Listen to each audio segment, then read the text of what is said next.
Well, we got some wet stone. Yep, and there's a trickle. Something's happening over there.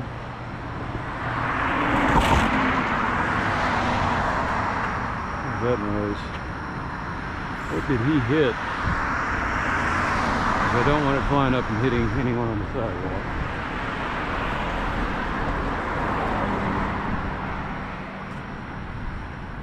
Whatever it was attached to his car.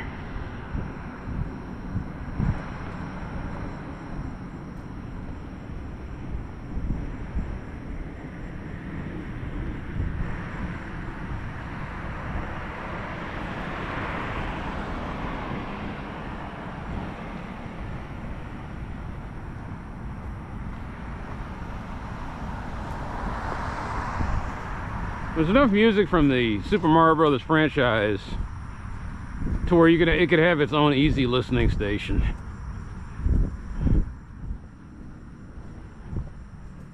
Just little quirky songs that, unoffensive, like I said, they're the songs that they were talking about in Demolition Man. The guys was listening to commercials, and I guess he wasn't too far off the mark, because I'm sitting here, asexual, non-threatening American male, and I listen to songs from corporations or corporate musicians. Songs that don't offend, songs that kind of don't make you think a little bit. Inoffensive songs. I can't think of a single song on this Super Mario Brothers catalog that somebody would look at and say to themselves, that offends me, that triggers me.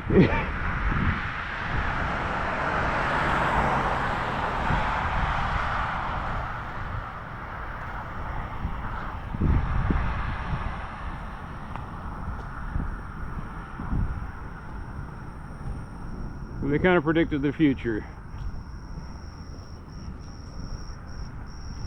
A lot of people kind of predicted the future. RoboCop kind of predicted the future. Death Race 3000 kind of predicted the future.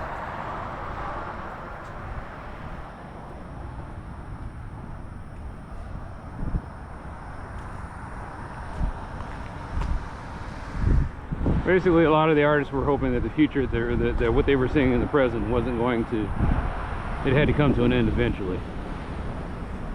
And so every movie is about the transition. Old Detroit is crime-ridden, it's blighted, but eventually it looks like it's about to turn the corner, and RoboCop's going to help it.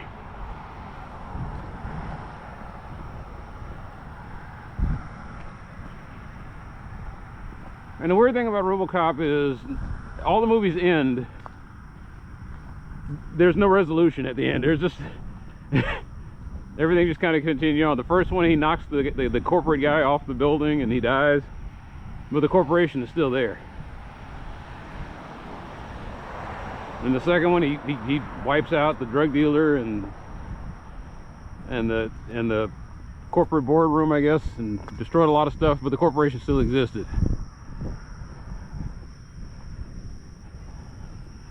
And then in the third one, which a lot of people don't want to talk about or listen about, but the third one, at the end of the story,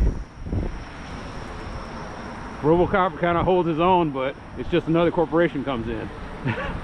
And so the cycle seems to start all over again.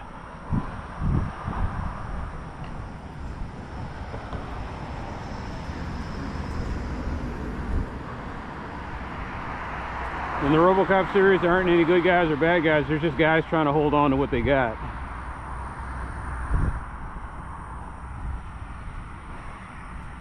There's nebulous morality in RoboCop. RoboCop's sitting there blowing guys away without a second thought.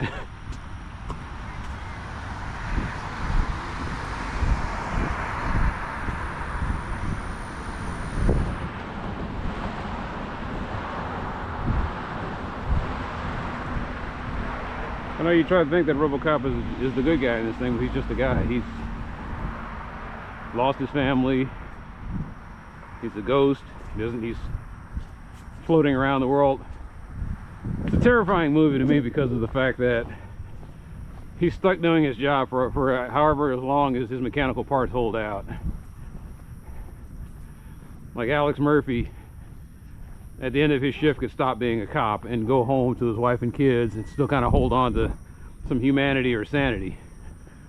RoboCop doesn't have that. He's always at the job. He's always being pestered by the job. RoboCop's one of the first guys that he's on call 24/7, 365.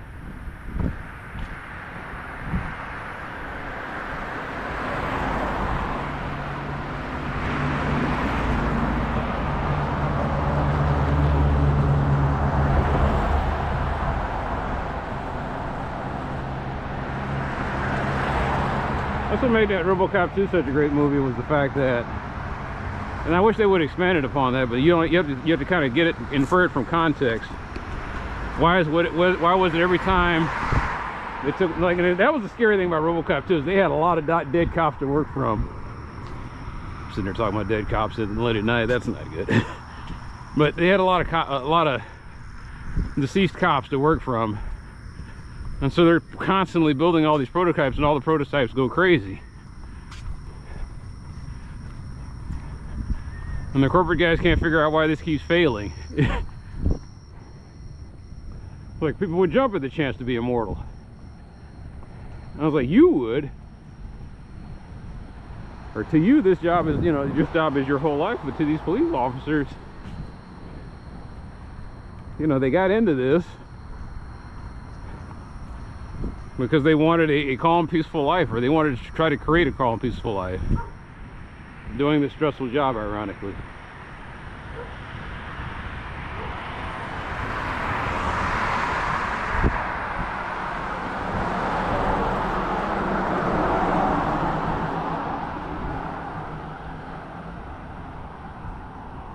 Anyway, that's why they kept ripping their heads off and shooting themselves and constantly trying to unalive themselves. I think the craziest part about RoboCop 2, though, the flaw was that the guys could easily do it. Like, every time the RoboCop 2 would roll out, it could destroy itself. And if you made this thing to be super tough, you think it would be hard to unalive yourself.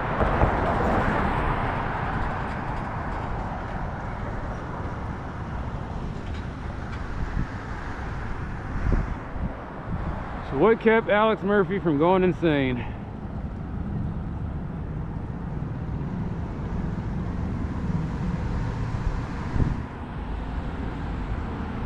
I think it has something to do with his title, part man, part machine, all cop.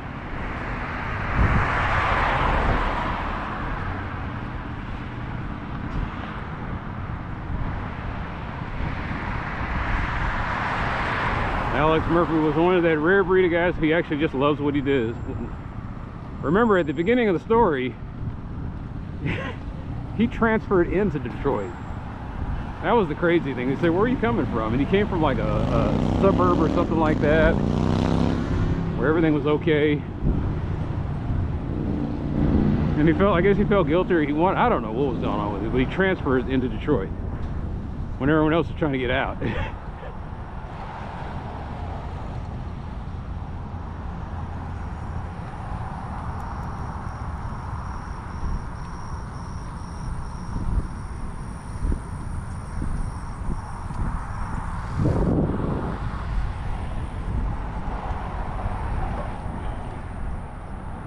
I don't know, I can't find myself constantly, not constantly, but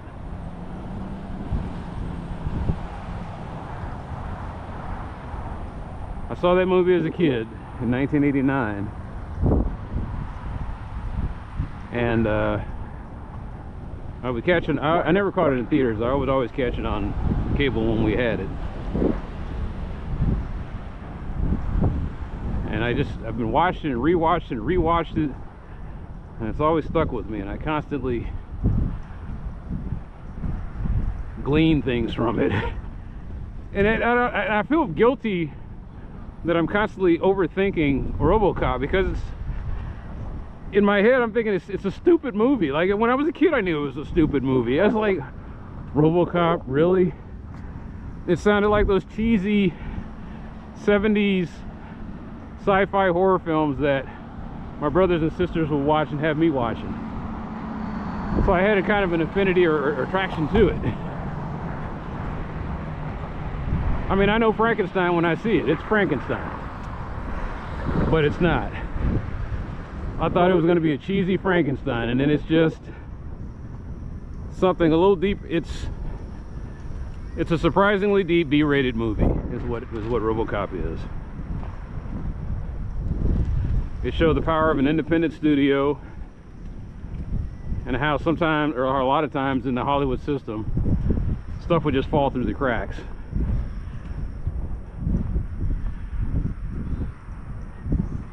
No major movie company at the time would give that a serious look.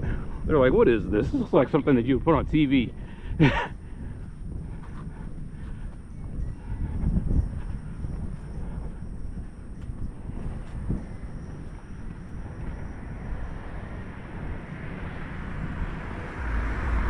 the weird thing about RoboCop is that cheesiness, that cheapness, and that ultra violence and the gore.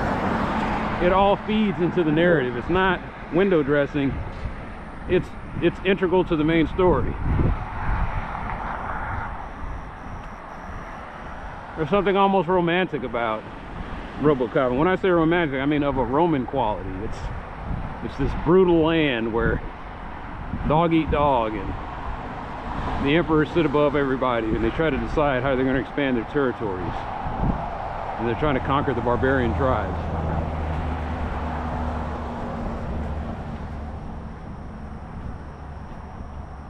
A Roman Empire in America.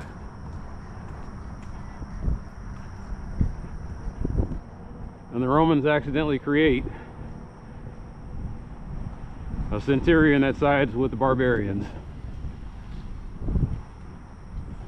that protects the barbarians.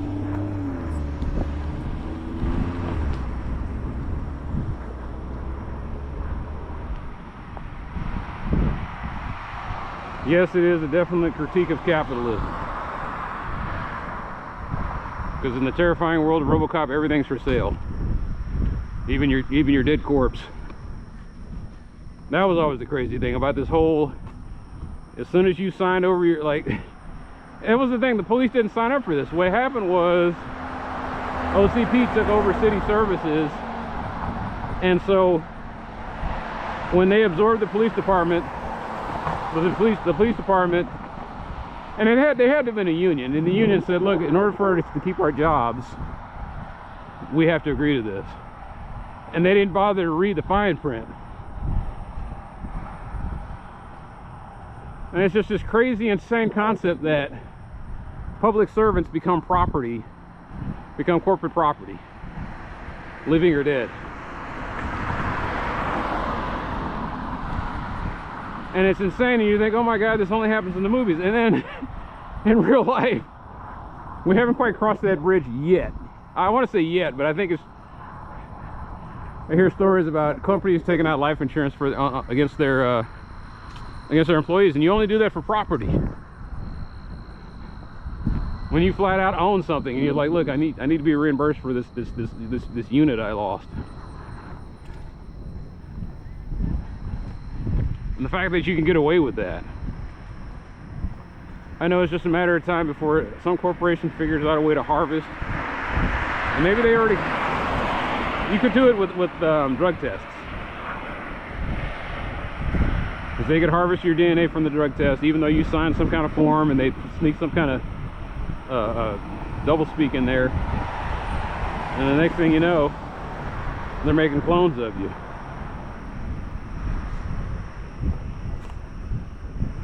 And I know you say to yourself, well, we got laws in the book that prevent that from happening, but it's the latest presidency, we're starting to realize that laws only matter if you've got an executive branch willing to enforce them. If they just thumb their nose at everything that, you know, the legislative branch comes up with, and where are the checks and balances?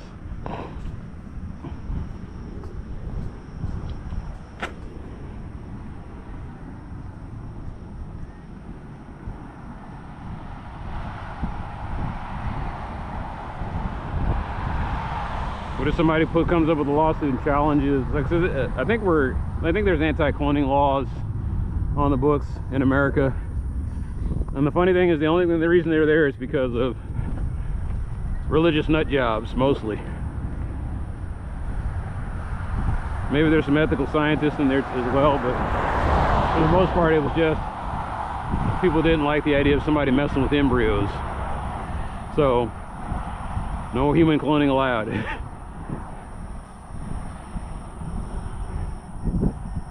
But if the business interests in America really wanted to pursue it hard enough, they could put up a lawsuit, have it run through the courts,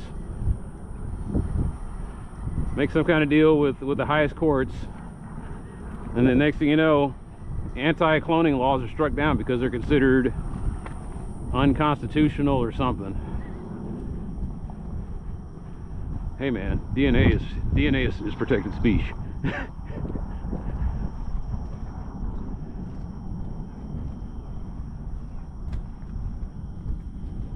There's always a way around it. But anyway, someone's going to figure out a way to make money off of your corpse. And someday your corpse won't be yours.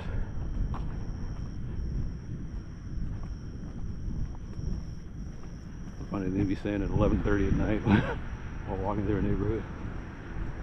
Your corpse won't be yours. Anyway, these are the things that run through a weirdo's mind at damn near midnight.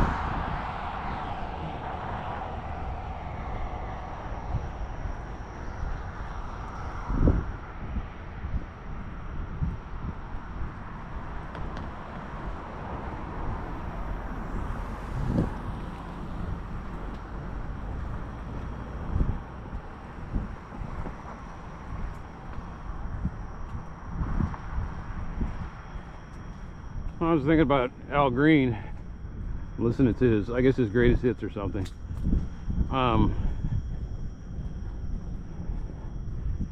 He became deeply religious and became a reverend and got away from, at least I understand, the way I understand it is he just stopped making secular music.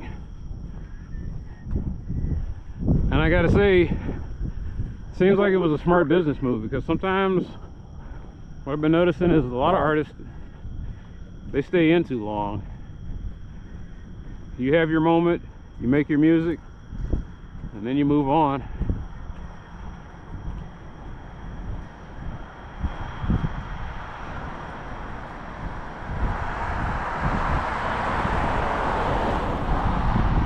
We like to think that being a musician can last a lifetime, but that only happens with a rare breed of musician.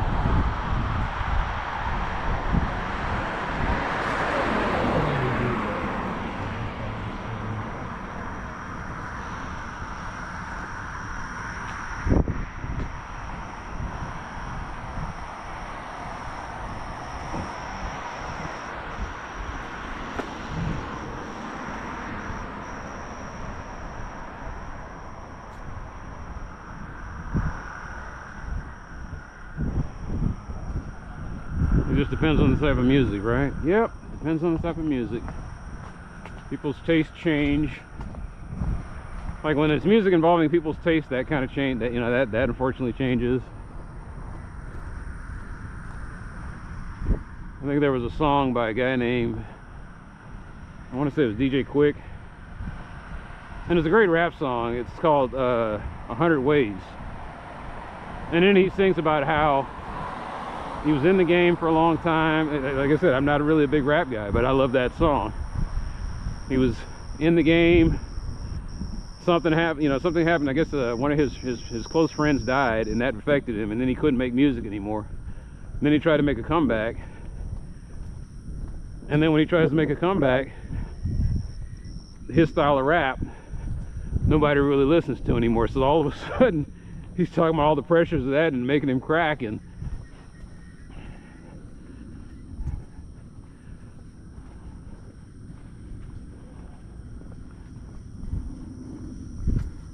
the problem with rap music is sometimes it goes through trends. I'm not a big fan of the trend that's going on right now, which I call mumble rap. I just don't like it. I will never like it. And people say, you got to give it a chance. I tried. It's just me. I can't do it. But with me, I'm only interested in a certain target.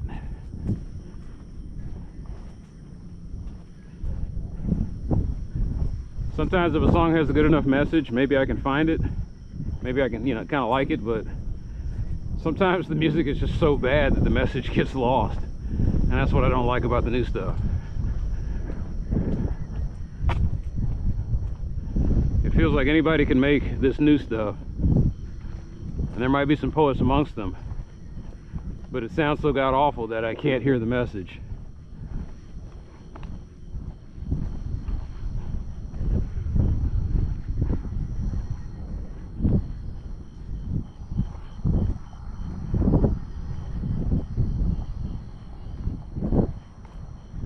Some songs are immune to trends.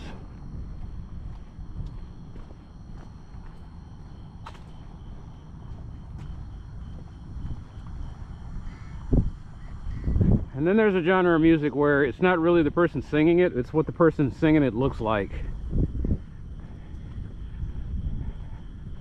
You might as well call it sex pop. And unfortunately, women fall into a lot of this category of sex pop, where it's like the only reason they're listening to you is because you're hot and you're provocative. And what happens when you can't be that anymore? You know, what happens to all those, the girls that were hot back then, and we watched it because, you know, they were shocking and doing all this stuff, and then they're 40 years old and they go from being shocking and provocative to being just gross. She's the same artist, it's just that now she's 40 years old singing about being an immature sex bot, and it just doesn't seem to fit. Literally, what do they call it? The Madonna whore complex.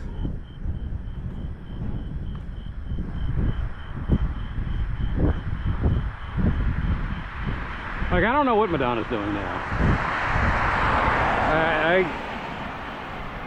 I'm trying to think if there's any songs of hers that I actually like. Maybe one, maybe two.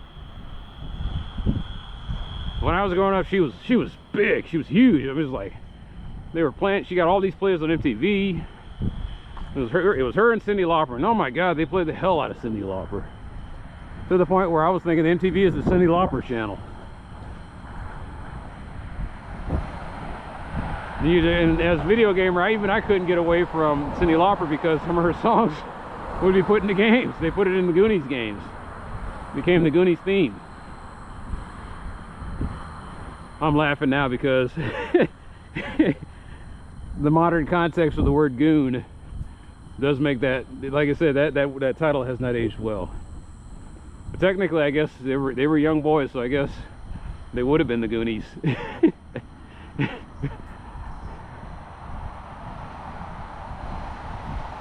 I know in my heart they're going to make another Goonies movie. I'm just bracing myself for it.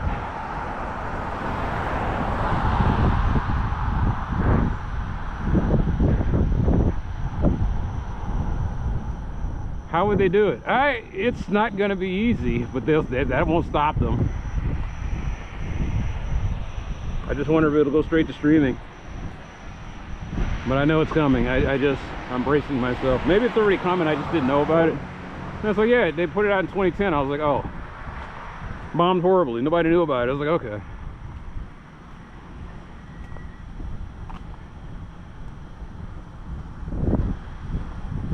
And the rest of the cast get along with Corey Feldman.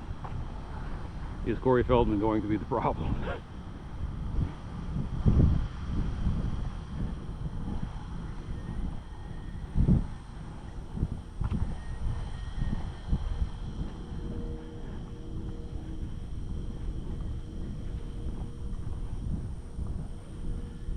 If you would have told me that the kid who played Data would suddenly come back and become gangbusters.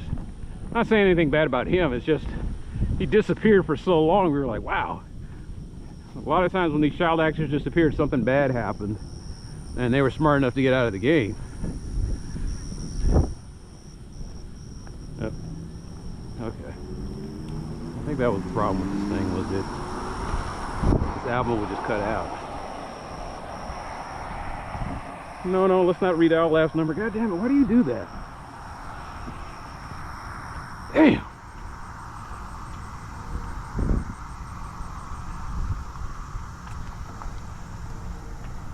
Stop doing that.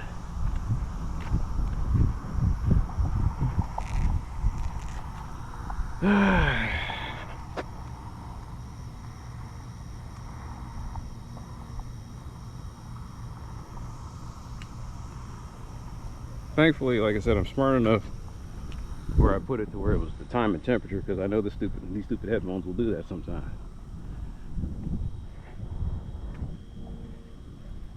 Okay. I don't know if it's crashing or what. Alright, why is it doing this? Let's it's weird. Okay, there we go.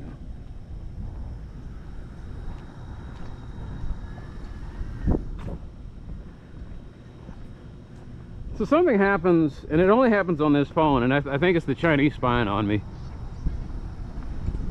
I think it's the Chinese spying on me. Is I got American phones, and I can listen to music all day, and it gives me no problems. This phone, every blue moon, it does this thing where it does two things that annoy me. The one thing it does is it turns off notifications, especially on musical aid. For some reason, it doesn't like musical aid being able to say whatever it wants. The other thing that does is super annoying is in the middle of a song, it'll just stop. Sometimes it's 40 minutes, sometimes it's an hour. It lets me know how long I've been out here, and it just says you're gonna need to stop here. Something in their software is fighting musical aid.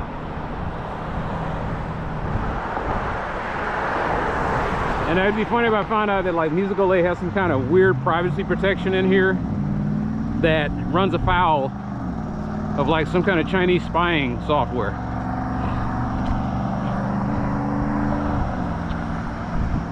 It's one of the reasons I don't put anything important on this phone.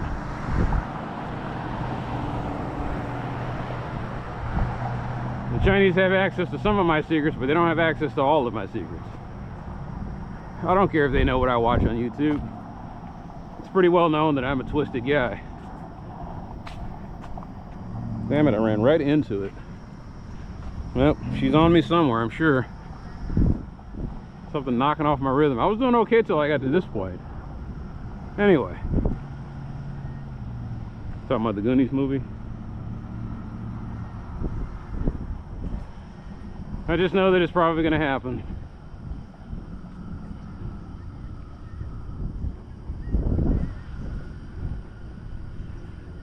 I think about all the movies I watched when I was in the 80s when I was a kid, and that's one of, like, a lot of movies with the kids in it, the kids just disappeared.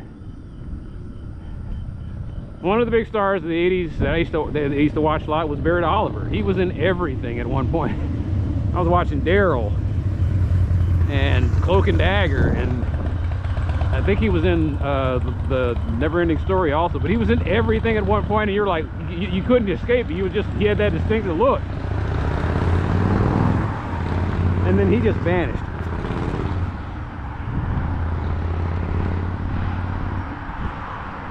No one's talking about it, no one's saying, hey, can you make, I wonder if he's gonna make a sequel with that guy. It's like, no, none of that.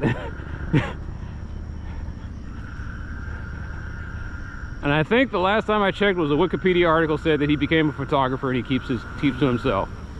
Something happened to him.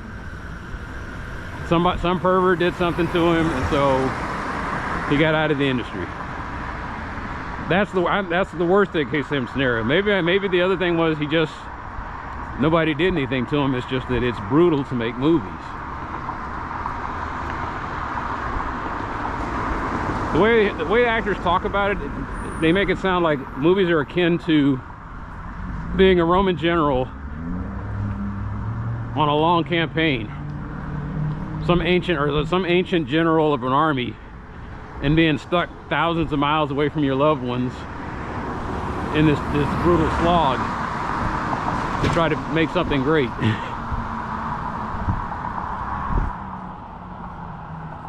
I'm listening to John Wesley Shipp talk about what it took for him to make the Flash had one season, and he's talking about in that 1 year all the stuff that was going on. He had to wear that suit that made him it had no air conditioning in it, so he was constantly sweating in this foam suit. And the brutal filming schedule, where like the only time they got a break was during Christmas, and they had like 5 days off, and then they're right back to filming almost 24/7. They'd get up there like, they'd shoot at like 7 o'clock in the morning and it wouldn't stop until maybe the next day.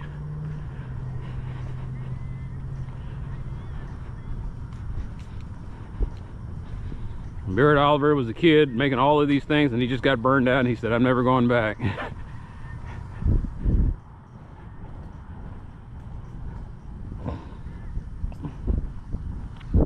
I may be saying his name wrong.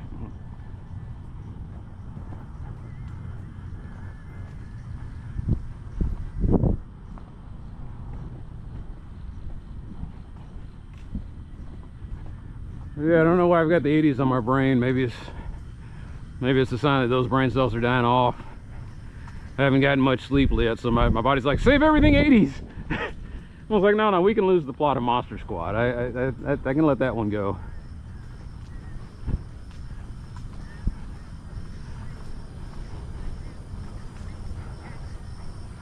But RoboCop, for some reason, my brain won't let it go. It just, all the other movies I think about, RoboCop is the one that just keeps replaying in my head. There was another one, but I can't remember. Oh, Ghostbusters.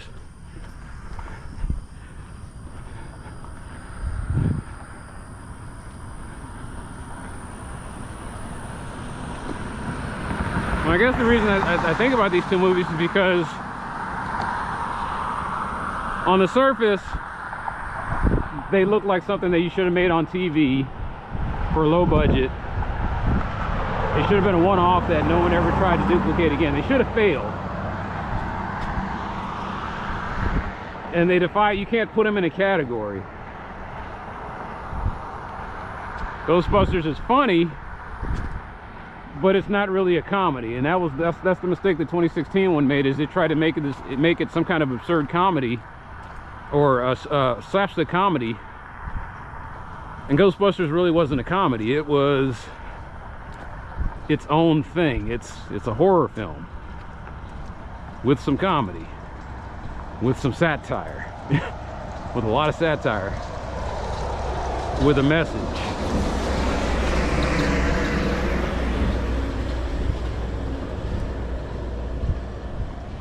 And I think it becomes all those things because they put a lot into, like, whoever back in those days when they made these things, and I'm not critiquing the people now, there are some people who are trying really hard to make good movies. But for some strange reason, they put their whole foot in that one. It was...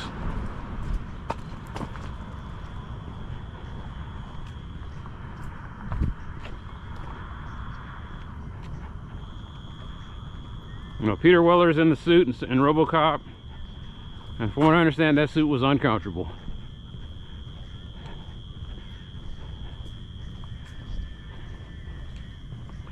But you think about how RoboCop moves, and that was just Peter Weller coming up with that. The whole voice modulation thing is done in post, but it's still done seamlessly to where it makes you think that he was talking like that the whole time.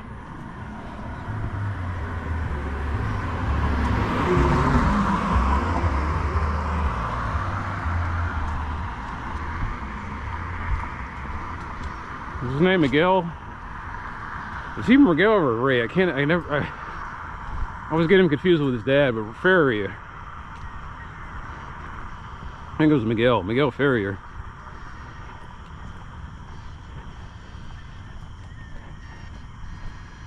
He always played the perfect asshole. And so when I saw Twin Peaks, I was like, here we go, he's playing an asshole again.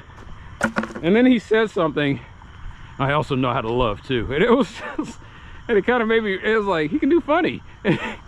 He can do funny. He had range. It's just that unfortunately he got typecast as the 80s asshole. He had the haircut and everything. He had the look. He just...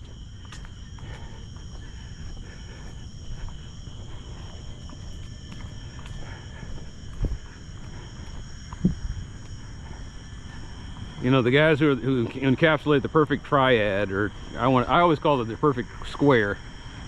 That blend of being a psychopath, a sociopath, a Machiavellian, and a narcissist. For some strange reason, Ferrier was just really good at just being that guy, just with the ick factor, like, ugh.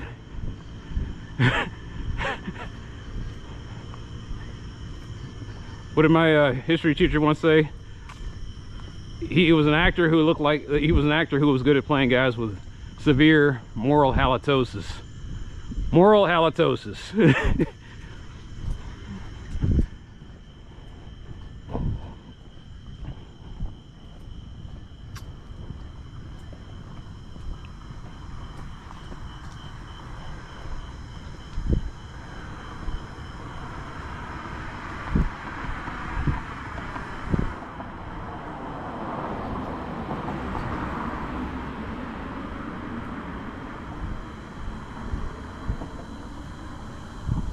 But you know, it's funny, the only reason I come out here late at night and walk around here is because I stupidly feel safe out here.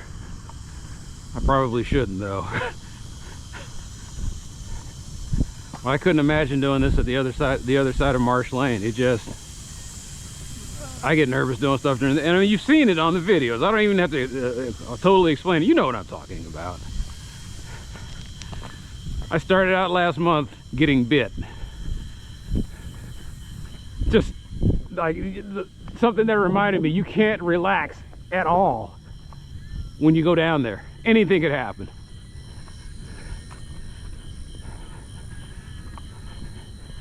I go on next door and over off of Linnell, these idiot kids are running around with, and I say kids, but they're like, look like these guys are in their 20s. They were just tiny assholes.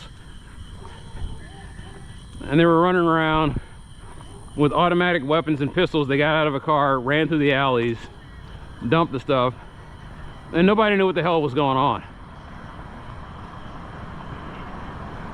And DVD, in their usual level of uselessness, proved even more useless here. Somebody has the video. Someone has, you know, people have seen things. People are getting eyewitness accounts and nothing. We don't hear, we don't see anything. We don't know what's going on with that.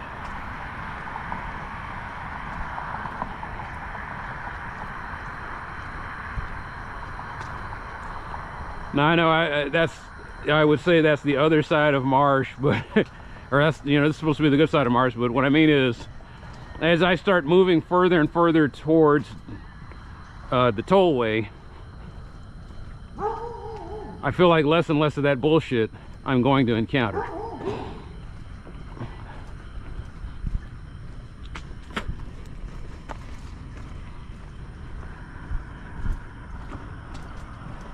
Now it's funny, the one light that I thought would go out would be my top light here, because I haven't charged it in a while. Instead, it's this light. It died. All right.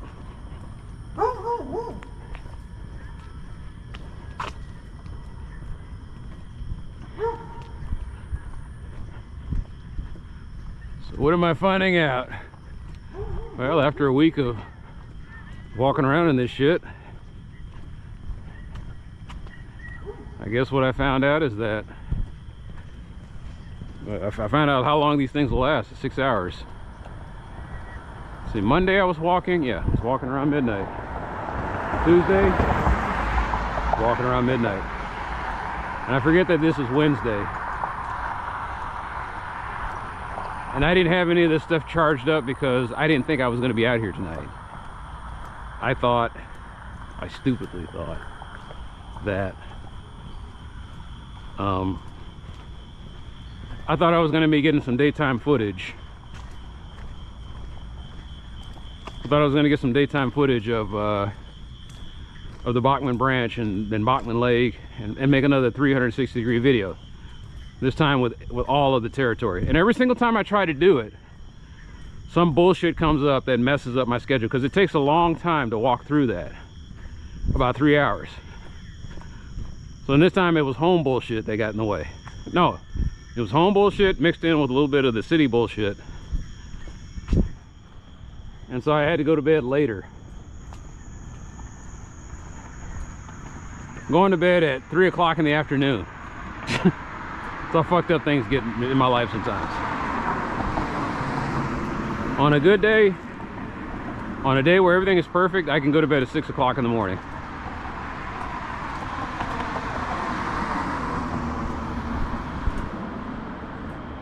But I haven't had a good day in a long time.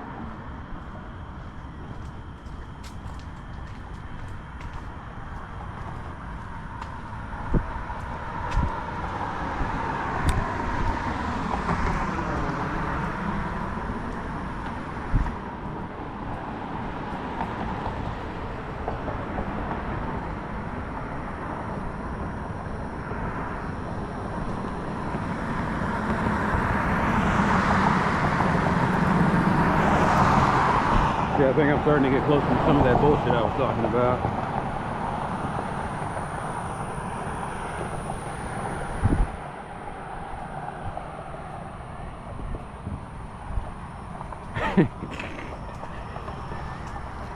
There's a superhero that nobody wants, Bullshit Man. Bitten by a radioactive lump of bullshit.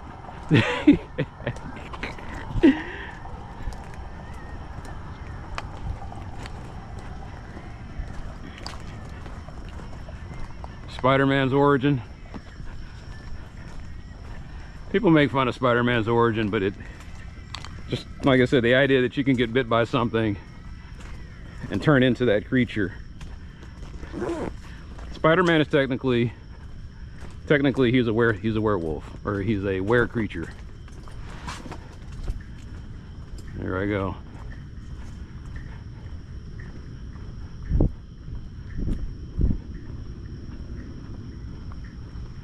My bullshit senses are tingling.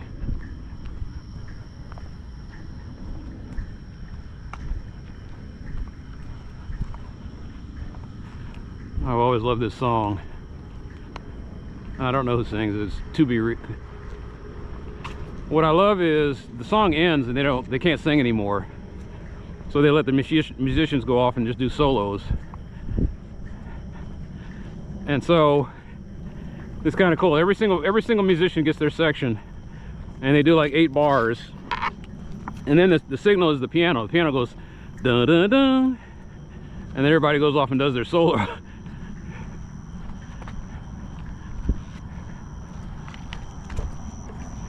But here we go. Dun, dun, dun.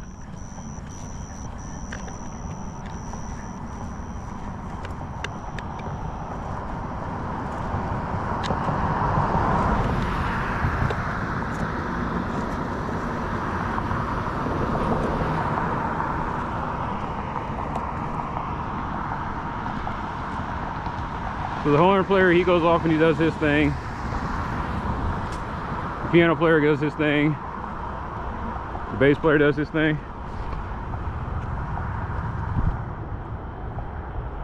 And then the girls go back to singing. Anyway. Spider-Man's origin story. Well, I mean, he's a werewolf. Only he's a were-spider.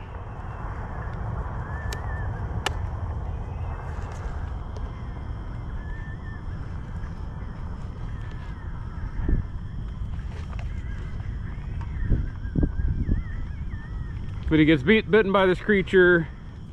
He gets the creature's attributes. And in one story arc, he starts turning into a monster. And there was the man spider arc.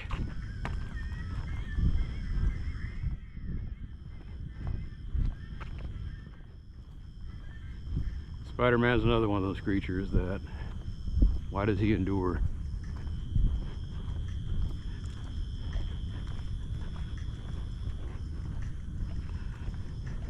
That was the thing about the Marvel formula, is that a lot of these people were tragic heroes. They weren't...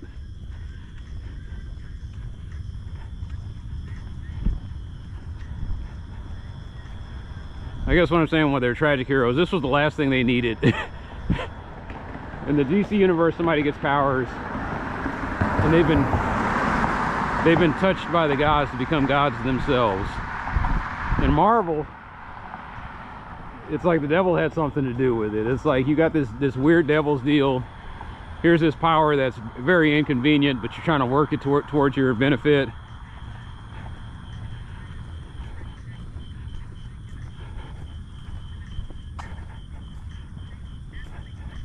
The Marvel Universe, powers are a burden. Powers are scary. Powers are something the world doesn't want you to have. In the DC Universe, powers are necessary. Powers are lauded.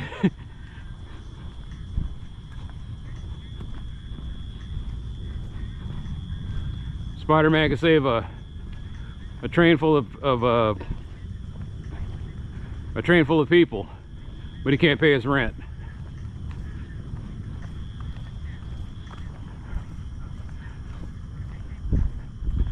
This thing that gave you the ability to stick to walls and super strength and webbing and all that, it's great at first, and then all of a sudden you start losing control and grow an extra set of arms.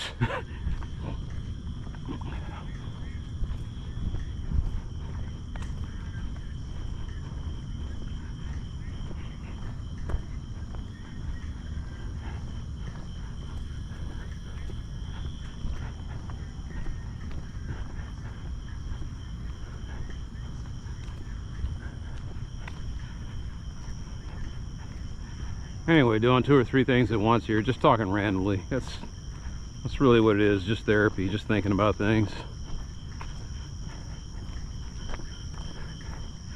As I'm sitting here talking to myself on camera,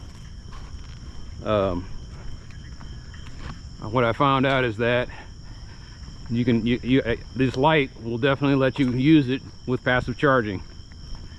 I assumed, but I didn't know. And now I've confirmed it.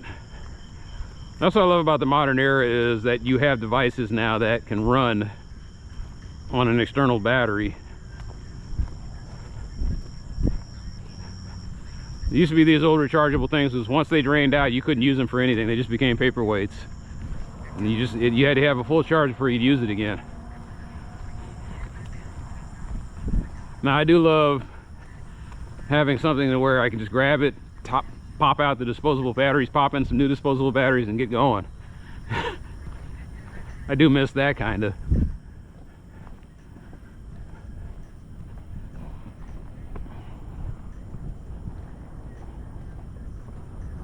I just don't miss that era, because we'd have devices that ran off of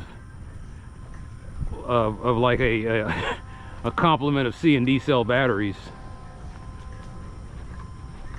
I think it's funny, I have D cell batteries and they're utterly useless. Like, I don't have many devices that use them. If I do, it's probably time to get a new device.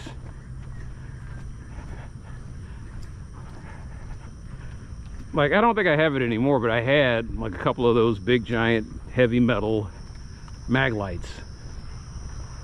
They had the big halogen bulb. That was like the big thing back in the day. Every time I ordered a flashlight, halogen. Had they had mag lights when I was in Boy Scouts, I probably would. But I had to sit there and rig up so many different flashlights. Coleman made the worst. Any battery branded flashlights sucked. They worked for a couple times and then they would stop working.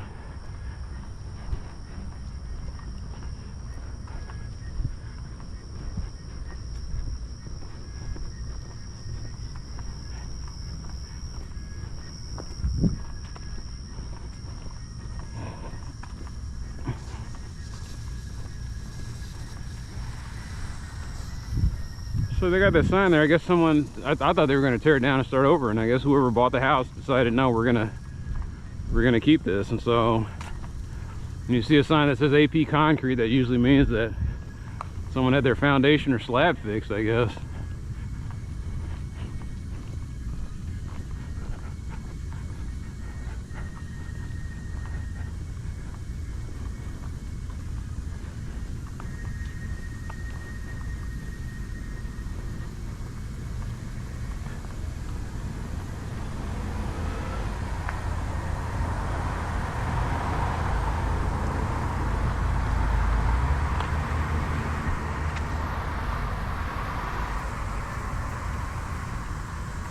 I'm gonna go silent for a minute because I'm listening to the... So when it comes to video games, the one video game that I keep hearkening back to is Chrono Trigger.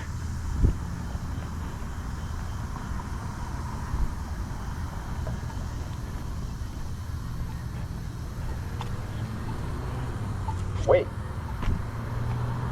You know, the nostalgia nerd in me thinks that Chrono Trigger was the greatest video game ever made.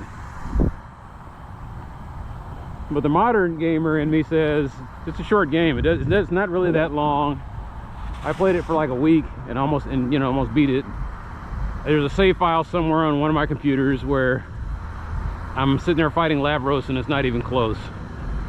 I can beat the hell out of him anytime I want. I just haven't gotten around to it.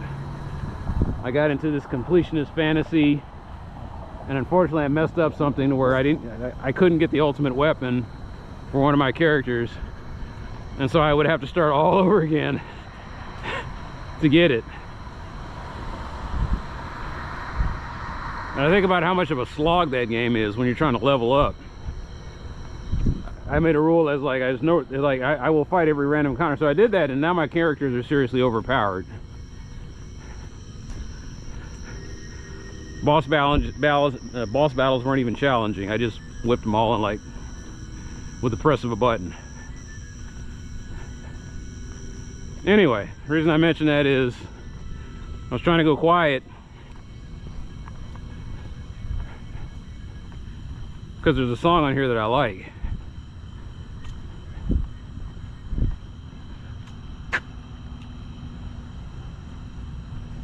So this is the theme to Guardia Castle, and it just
bullshit senses are tingling again.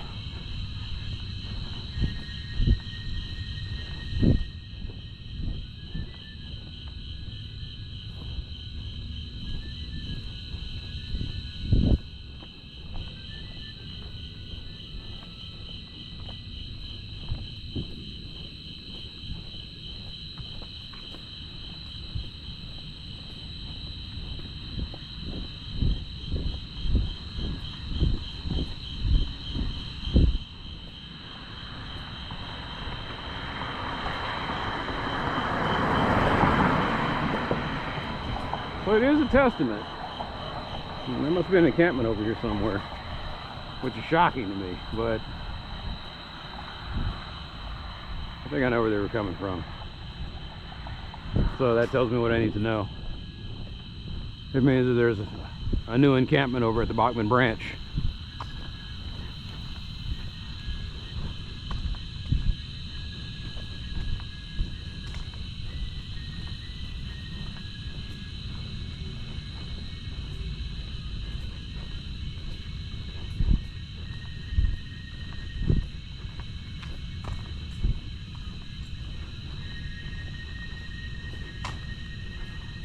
But see, these are the things that I would have caught today, but I had to deal with bullshit.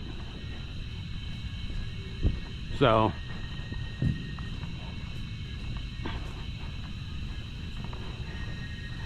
they finally got around to putting the gas lines in over here.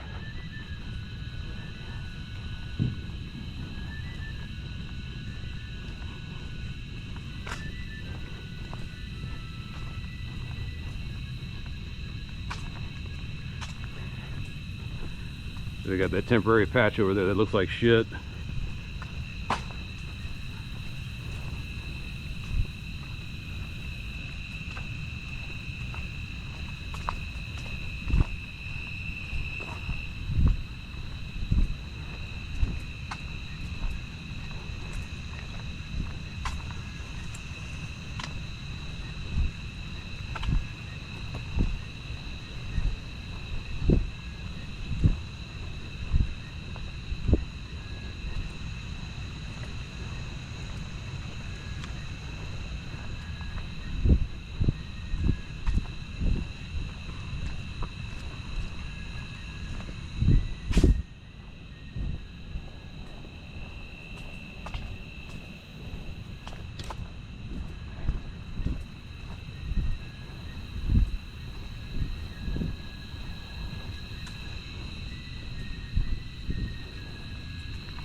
No, I don't get, like I said, Dallas just gets on my nerves, man.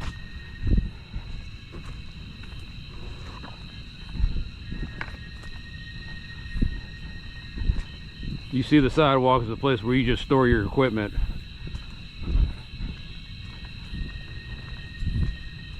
While you're doing construction. I was like, do that in the street, by all means. Close off a lane. Put all your signs and equipment in the street.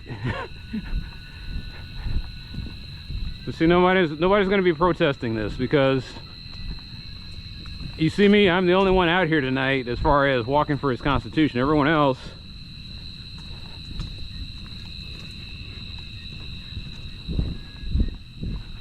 is walking to get somewhere.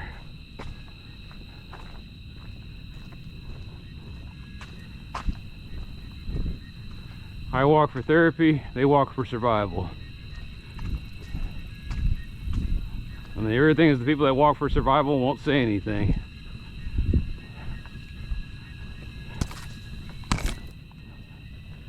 Oh, it's annoying, I'm covered in spider webs.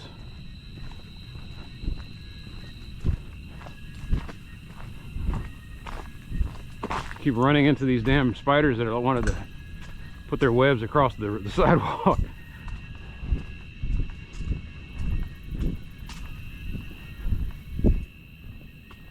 All right.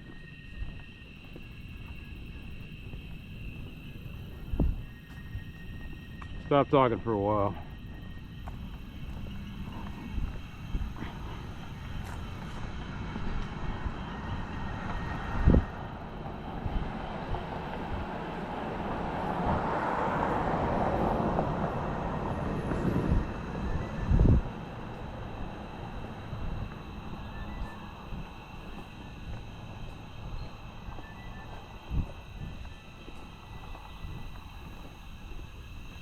Or they're going to knock that one down.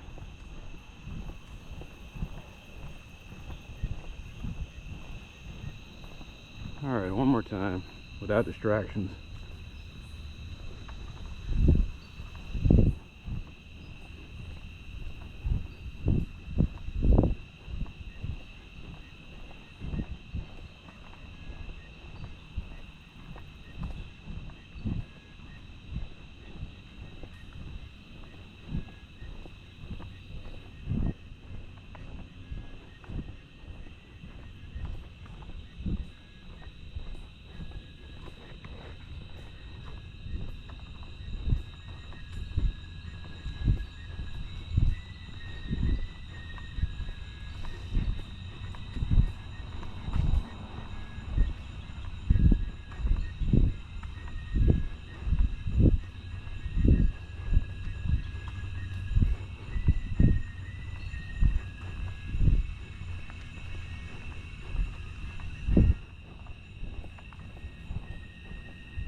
Fucking hate you, universe, right now. I don't know what's...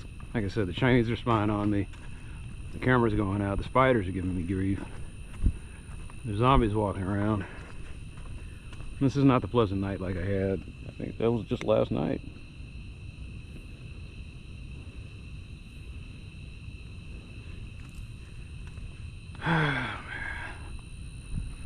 Just... Now you see, it says here on the official soundtrack, it's somebody labeled it Courage and Pride. But that's not what they labeled it on the orchestral soundtrack. On the orchestral soundtrack, they labeled this Guardia Castle. But Courage and Pride does fit it perfectly. It sounds like an anthem. And I'll talk now because it ruined the immersion. I was in it, and then suddenly now it just cut out on me because the Chinese are spying on me. Fucking Chinese.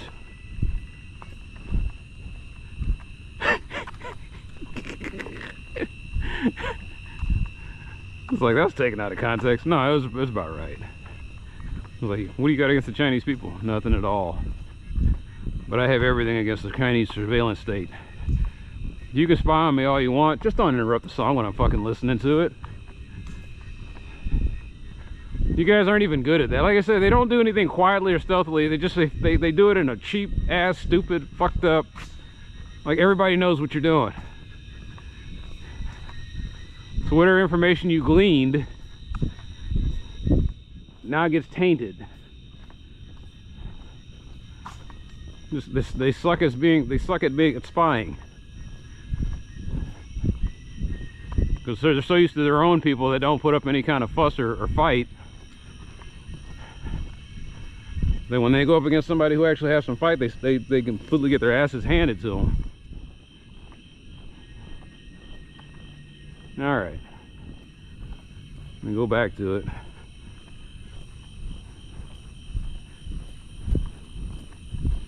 Can I listen to this entire thing uninterrupted?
Still going.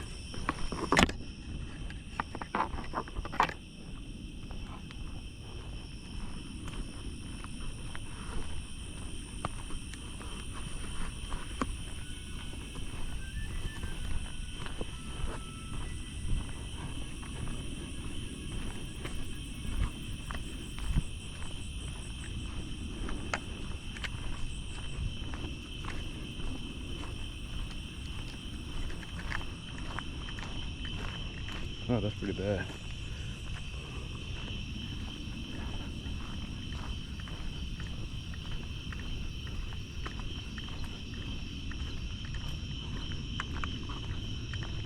Anyway, I'll pause it for a second.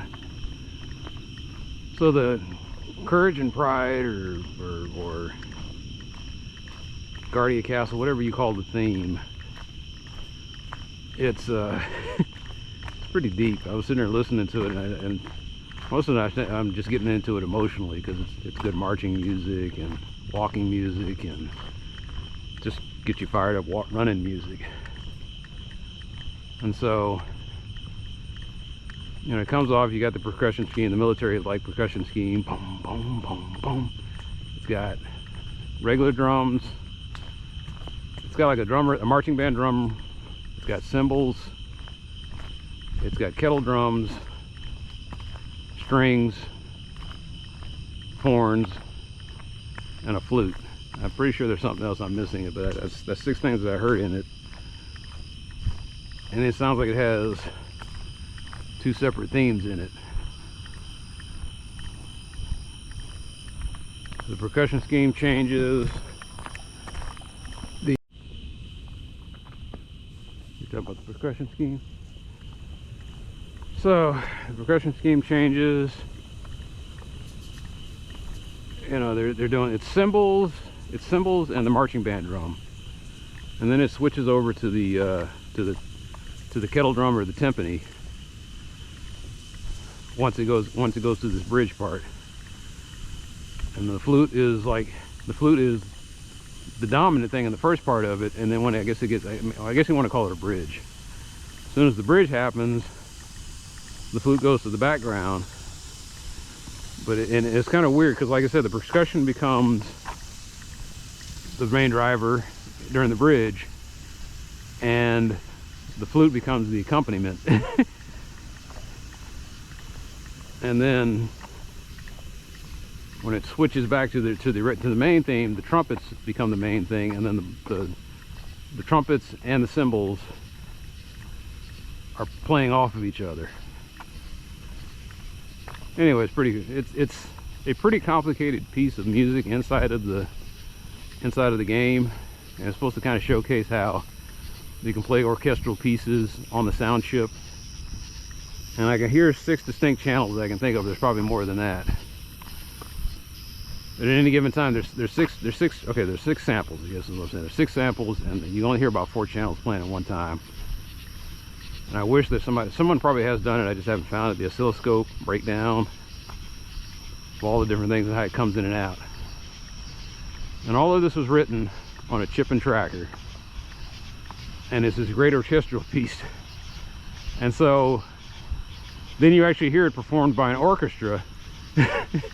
And it sounds amazing because it was a sample of orchestral instruments. And then when you hear it with an actual orchestra, it's very vibrant and powerful, and wow.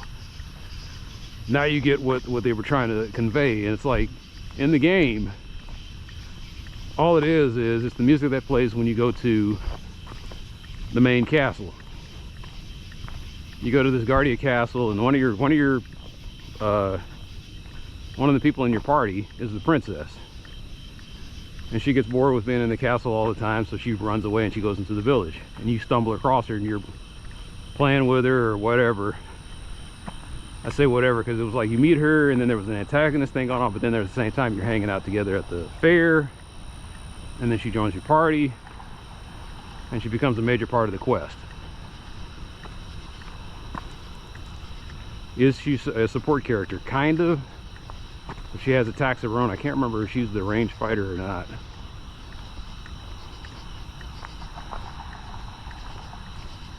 Like, I get off on I get off on strong women. I mean, physically strong women. So one of the things I always love that was awesome is when there's an RPG that has a strong female tank character. Something about it just feels so comforting. Unfortunately though, like I said, just about every RPG, the women play the support role. They don't get out there in the forefront and do the ass kicking. Just seems to be exclusively the domain of the men. Maybe I'm wrong. Maybe there's one. People say, what about Tifa Lockhart? Still kind of a support character.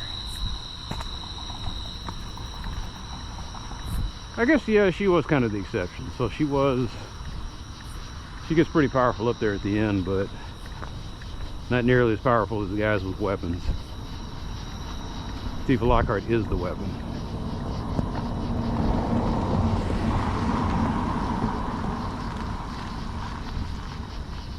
Anyway, Guardia Castle theme. I'm sitting out here, and for some reason I am just covered in sweat, and it is just dripping off of me.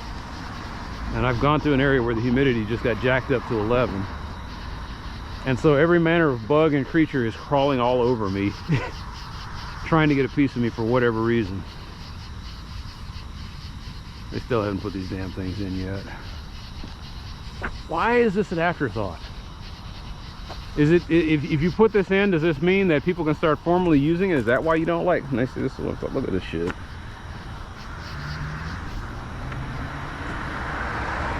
Some waste of sperm, change their oil, and then just dump the stuff here. Let it be someone else. I mean, it makes no sense. Like, whatever AutoZone or something you were at, you could have dumped it there.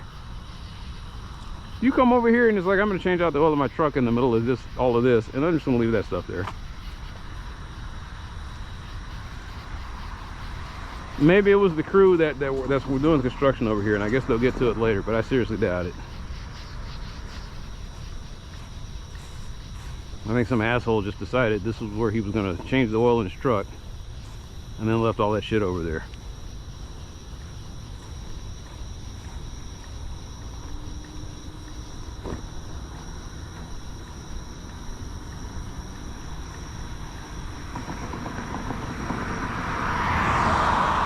It's a sign that I'm dealing with small minds.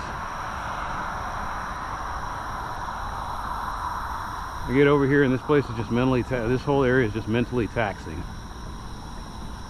Now, I wonder if, ladies and gentlemen, you see what I see. And what I see is the exit sign. That's one of the bullshit things I was telling you about. So two days ago, I'm sitting here and I get a phone call and she's like, where was that sign again? And I was like, it's right down here, you can't miss it. Oh, never mind, I found it.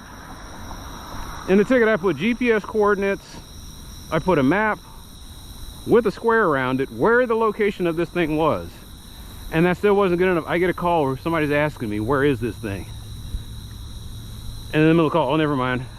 I decided to flex my mental muscle for a change. Anyway. This is another thing I'm fighting against. Wow, she's a big girl. She's been eating real good. That girl is huge.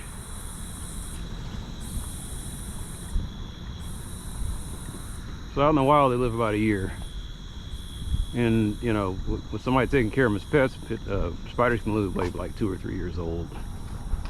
But I put in a ticket about this, and it got bounced around to 3 different government agencies. And then eventually they said, the airport guys will take care of it. And that laziness in Dallas is annoying. It's the thing that has to stop. Anyway, I contacted the state senator. The state senator gave me this number for the local liaison. I finally contacted her, included a bunch of people from the group that I'm with. And I said, can we get this sign fixed? Am I going to have to go out here to Home Depot and do this myself? And I'm looking at this and I was wondering if they just put the old sign back up there This is indeed a new sign. I'm just going to take a minute to soak this in, because it's been a bitch, man. Just trying to, this took 6 goddamn months. And I'd be happy about it, and I feel like a victory, but it was just too much work. I should not have had to work this hard for this. It should have been just put the ticket in. I said, oh yeah, that makes perfect total safety sense. Let's go ahead and put that up. And it was a fight between TxDOT and the city of Dallas. And I was like, all right, could somebody please be the grown-up in the room? So I had to finally, I guess, get the grown-ups in the room. And this is it. It is a new sign, because the other sign was all weather beaten. And it's new poles, because the other one was just dug into the ground. They actually put the breakaway ones in this one. Oh, they put it on this side. They put a breakaway pole on this side, reported over there. That's nice. And this one is still the original, because it's got all this ivy on it. But that'll do. I hope it prevents accidents, because I think that's what causes some of these accidents, is people are trying to figure out where Northwest Highway is, and then they don't see the exit sign, and they're like, oh, there it is. You know, this guy sees it, that it says next exit, and he's going to make that turn right there. I hope that's what that came about this, and less accidents over here. She said, well, I don't understand. She's like, I don't understand why they didn't replace this and everything. I was like, ma'am, he says, a few years ago they wiped out that pole, or they wiped out that guardrail. Anyway, it's finally fixed. So I ranted, I raved. I'll take a picture of it. I got a picture of it, excuse me, and I'll just put it in the email chain. Thank you, Miss blah blah blah. I can't remember her name. I think it's Ryo. Thank you, Miss Ryo. She has a nice name. It's like 2 R's. It's like Rose Ryo. It's pretty neat. So she got something done. That was one of the 3 issues that I have over here. The other one, no one's going to fix this, and I think I'm just going to give up. But I am kind of encouraged to do something. As long as the white light works, I should be happy about that. And I also got them to put brand new signs in. But I can't get them to mitigate the graffiti. Like, they tried to send that to Encore. Encore said we don't do graffiti. Which means they're lying to me, because I've seen them do it a couple times. But there's graffiti on this pole, and then there's got this the plates out to where the wires are exposed, and that's, I guess you're not supposed to have that so people can't go in there and jack with it. But I can't get somebody to fix that.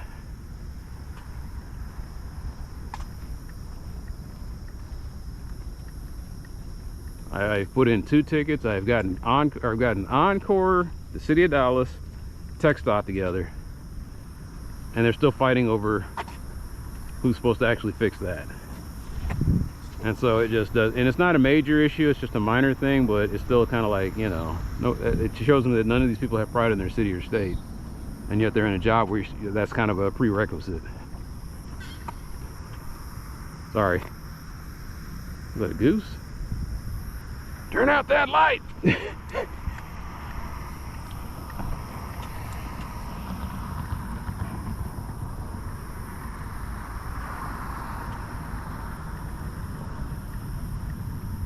Anyway, I got a call from the city of Dallas. They were saying next time that happens, you make sure that TxDOT fixes it, because they did it in the past. And I was like, well, I don't know what to tell you, ma'am, but looks like Dallas is taking care of it this time. After the state senator got involved. That's how fucked up this is. I shouldn't have had to do that.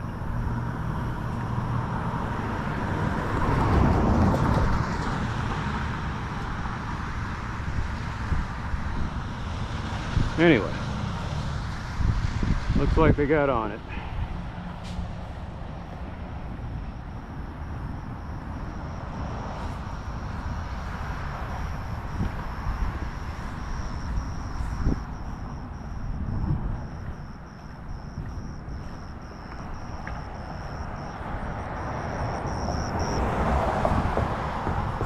So what does it feel like? This is what a victory feels like. Where you have won I won a battle, but I lost the war. And the war I lost was cooperation.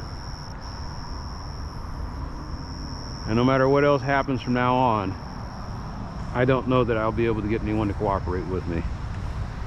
I don't know if I'm a tainted quality. I don't know if I pissed off the wrong people. I don't know. I just know I paid too high of a price to get something this simple taken care of. Anyway, I'll absorb it while I can, you know, enjoy it.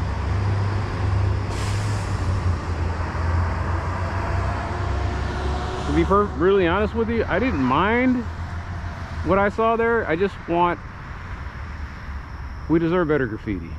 I want Banksy level quality. I want something that when you look at it here, you're like, wow, that is, you know, that's kind of a neat, it's a neat vibe of the urban fabric of Dallas, not just a collection of here are a bunch of people that just wouldn't crack open a textbook that you know you put a gun to their head.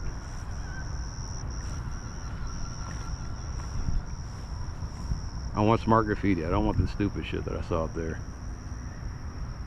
So what I would like to do is commission the city of Dallas to, or maybe Texas, whoever, to get up there and put a mural. This is the perfect place for a mural. You come into this area,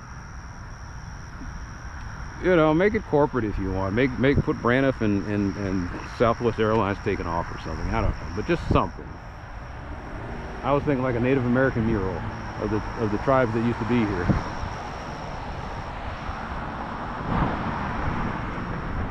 Anyway, let's see how long that lasts.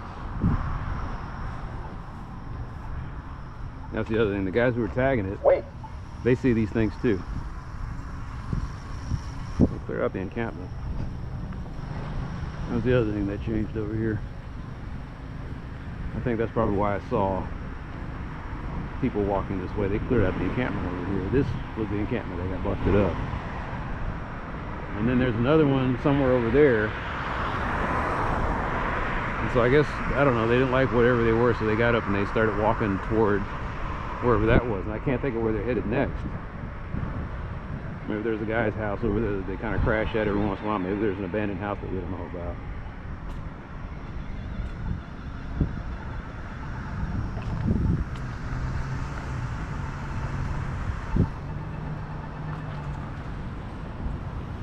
Small advances, none miraculous. Anyway.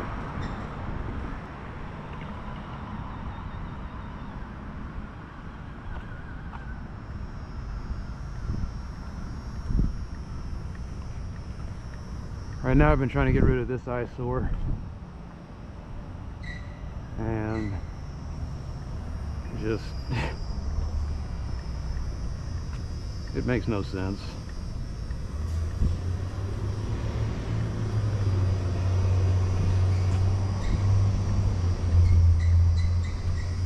It's weird that he leaves that there. And I think that bucket might be his bathroom.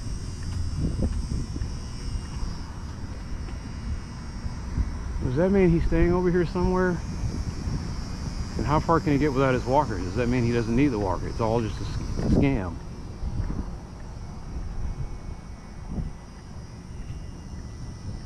I've seen the guy around here once in a while. Looks like Ernest Hemingway. I got a picture of him last week. And he hangs around underneath there, and he got a sign and a buddy, and they beg for, you know, money.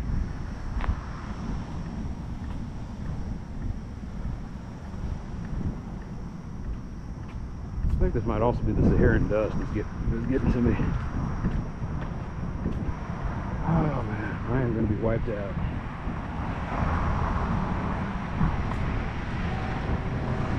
It's looking like I'm going to be working out late again.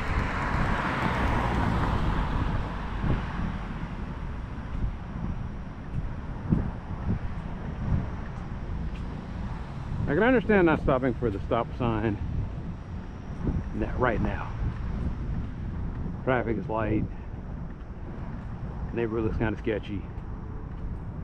You know, maybe you come from a bad place and you know that you don't stop at stop signs because that's when they jump on you.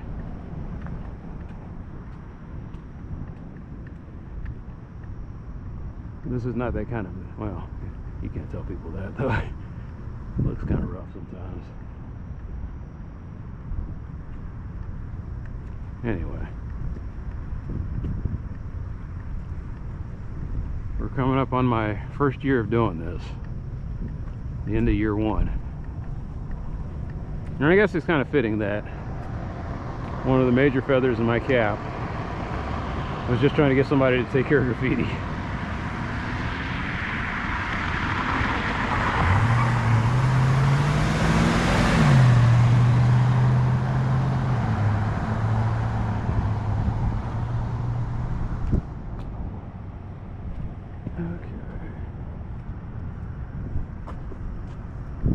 Registration sticker 4 months out of date.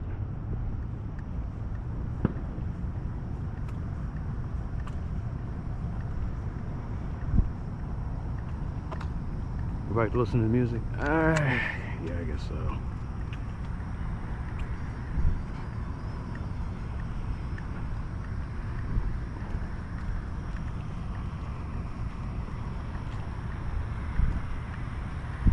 Looks like this has been an interesting, this was definitely a thinky walk.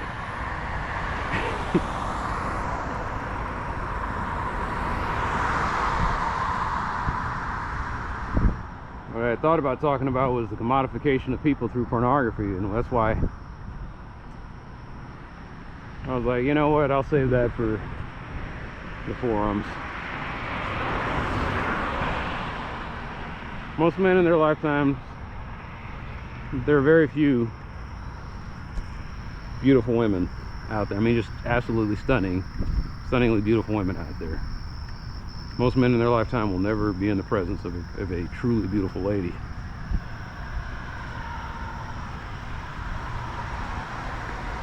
Porn fools you into thinking that you're going to get that.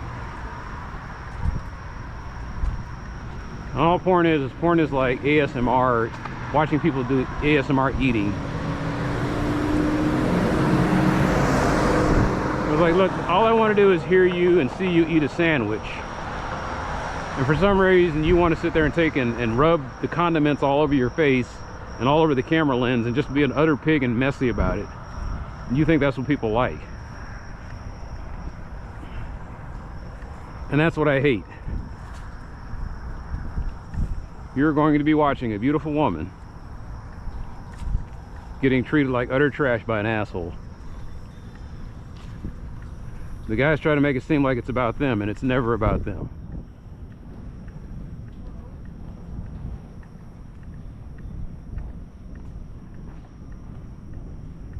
That's why I hate it. That's the, you know, the love-hate relationship.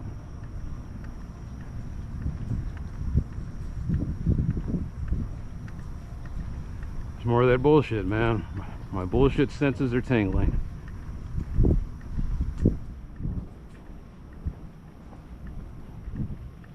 Maybe he'll cross the street, maybe he'll come up behind me, maybe he'll ask me for something. Whatever he asks me for, I am unwilling and unable to give to him. Just out here in the middle of nowhere, out of your goddamn mind, not knowing what to do next.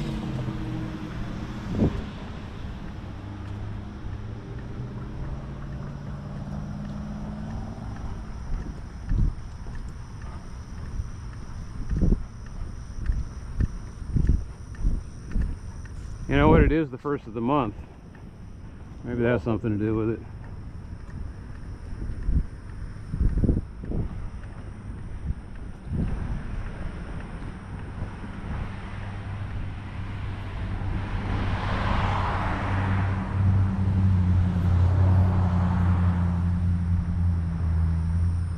No, I thought I was going to be listening to music Soul Child.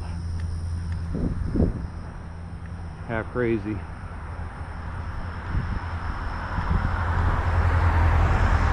It's the instrumental.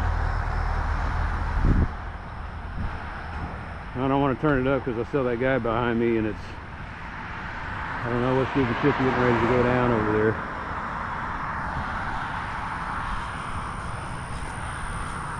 there. Anyway, the bullshit.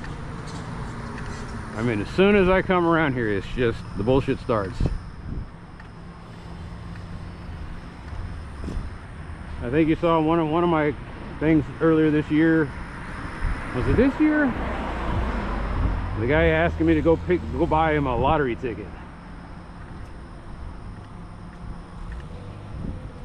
Most of the time it's just weird shit like that, where the guy did something to get himself kicked out of somewhere, and so now they're out here. This is the dump.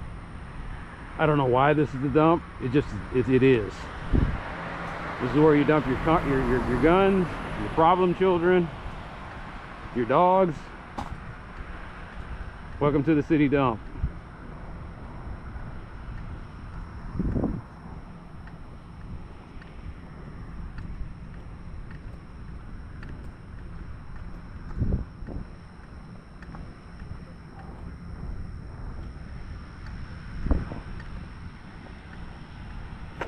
That's about it, isn't it? Yeah. that was the revelation I just had.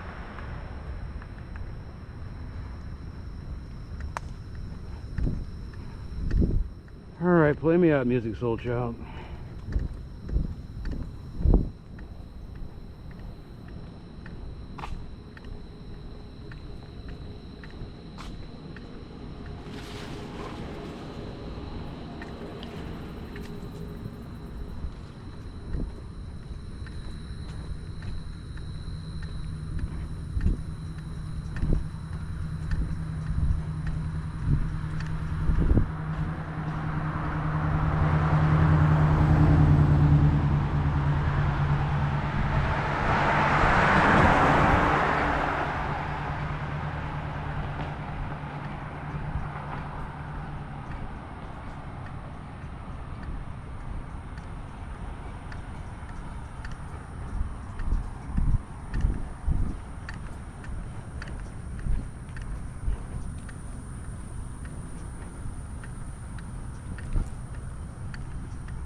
Of course. The Chinese are spying on me again. Okay, well, we'll end it there. Whereas yesterday was a neat night, this night was crap. I guess it had to balance out, right? Oh well.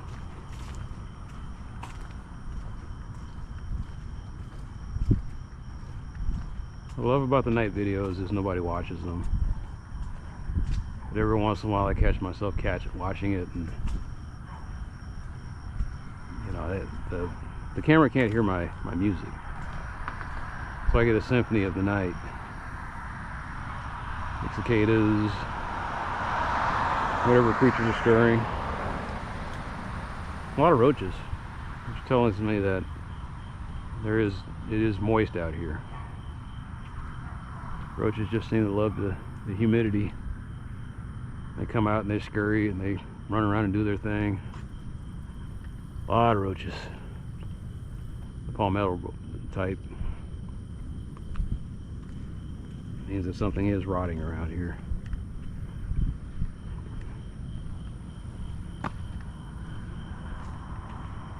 It is 046 at night. I'm gonna go get me some salmon burgers and enjoy what's left of my vacation.